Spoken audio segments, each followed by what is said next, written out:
ప్రజల అభిప్రాయం ప్రకారమే కొత్త జిల్లాలు రెవెన్యూ డివిజన్లు ఏర్పాటు చేస్తున్నామన్నారు సీఎస్ రాజీవ్ శర్మ. జిల్లాల ఏర్పాటులో ఎలాంటి రాజకీయాలకు తావులేదన్నారు. నల్లగొండ జిల్లా పర్యటనలో భాగంగా కొత్తగా ఏర్పాటయ్యే యాదాద్రి జిల్లాకు కావలసిన కలెక్టర్, ఎస్పీ తాత్కాలిక కార్యాలయాలను సీఎస్ పరిశీలించారు. ఆ తర్వాత భువనగిరి మండలం రాయగిరిలో పక్కా భవనాల నిర్మాణానికి స్థలాన్ని పరిశీలించారు రాజీవ్ శర్మ. ఏర్పాటు చేయడం జరుగుతుంది. ఇన్ఫ్రాస్ట్రక్చర్ సహా సిబ్బంది అంతా వాళ్ళని షిఫ్ట్ చేయటం, పోస్టింగ్ ఆర్డర్స్ ఇవ్వటం, ఫైల్స్ మూవ్మెంట్ ఇవన్నీ ఉన్నాయి. ఇది మొత్తం స్టేట్ లో క్యాంపెయిన్ రూపంగా ఇప్పుడు మొదలవుతుంది. ఈ సందర్భంలోనే ఇక్కడ ఇవాళ కలెక్టర్ గారితో, ఎస్పీ గారితో పాటు వచ్చాను.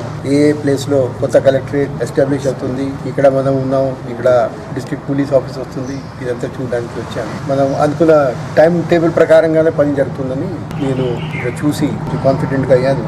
పని అవుతుంది అని డ్రాఫ్ట్ నోటిఫికేషన్ ఇవ్వటం జరిగింది. దాన్ని బట్టి కొన్ని సూచనలు వస్తున్నాయి, సలహాలు వస్తున్నాయి, కొన్ని అబ్జెక్షన్ కూడా వస్తున్నాయి. అవన్నీ ప్రజల ఇంట్రెస్ట్లో ఏమేం డిస్ట్రిక్ట్స్లో, మండలాల్లో మార్పు చేర్పు చేయాలని అది ప్రభుత్వం దృష్టిలో ఉంది. ఫైనల్ నోటిఫికేషన్ ఇచ్చే ముందు ఇవన్నీ కన్సిడరేషన్లో తీసుకుంది.